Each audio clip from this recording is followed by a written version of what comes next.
Eu, Rafael, estava sentado na sala, olhando para o chão, tentando entender como o mundo podia mudar tanto em segundos, e então Laura falou, com aquele sorriso que sempre achei encantador, mas que agora parecia cortante: não estou pronta para a vida de casal entediante. Eu quero me divertir, e meu coração disparou, e a primeira reação foi descrença. Eu pensei que era uma piada, ou que ela estava brava, mas não, ela estava séria, olhando para mim como se dissesse que tudo o que eu planejava era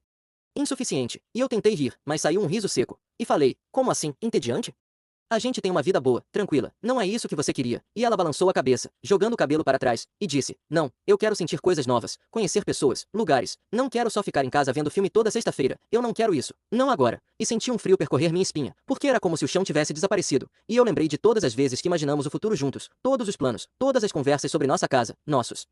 possíveis filhos, nossas viagens, e agora ela estava descartando tudo como se não tivesse valor, e eu engoli em seco e falei, tentando manter a calma: mas a gente pode transformar isso em aventura, podemos sair, viajar nos finais de semana, experimentar coisas diferentes juntos. E ela respirou fundo, como se estivesse tentando me fazer entender que não havia conversa que mudasse, e respondeu: não é isso, eu preciso sentir liberdade, e você não consegue me dar isso. E naquele instante, eu senti uma mistura de raiva e tristeza que parecia me rasgar por dentro, porque eu amava Laura com cada pedaço de mim, e de repente todo esse amor parecia inútil, impotente, e eu percebi que por mais que eu quisesse, não podia convencê-la a querer a mesma coisa que eu, não podia obrigar alguém a se apaixonar pelo meu mundo, e então a raiva deu lugar a uma estranha clareza, percebi que minha dor era proporcional à ilusão que eu havia criado, e respirei fundo, tentando organizar os pensamentos, e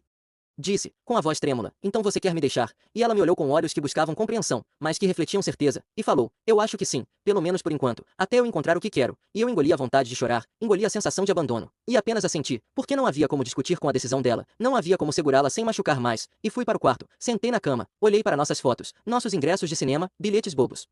que trocávamos, e percebi que cada lembrança agora doía, mas também começou a me ensinar algo: que a vida não para, que o amor não é prisão, que às vezes perder alguém é libertador, mesmo que doído. E naquele momento comecei a me reconstruir, primeiro em silêncio, sozinho, sentindo a ausência de Laura, mas também sentindo a possibilidade de existir por mim mesmo, e comecei a sair, a explorar, a me desafiar, a conhecer novos lugares, pessoas, risadas que não dependiam de ninguém, e aos poucos fui percebendo que a solidão não era vazia, era cheia de descobertas, cheia de aprendizado, e um dia, em uma cafeteria qualquer, conheci Isabela, alguém que me fez rir de um jeito que eu não lembrava que era possível, alguém que olhava para o mundo com os mesmos olhos que eu, alguém que não tinha medo de rotina, mas que sabia transformar cada momento em especial. E então eu percebi que o amor verdadeiro não é aquele que insiste em prender, mas o que caminha lado a lado, que constrói junto, que se empolga com as mesmas coisas, e naquele instante, sorrindo, tomando um café quente enquanto a chuva caía do lado de fora, eu senti uma paz que não sentia desde antes de Laura, senti que o mundo ainda podia ser bonito, e que eu podia amar de novo, e finalmente entendi que perder Laura não foi o fim, foi um recomeço, e meu coração, que antes estava pesado, agora se abria para algo real, algo meu. E então, um ano depois, Laura apareceu na minha porta, inesperadamente, como se o tempo não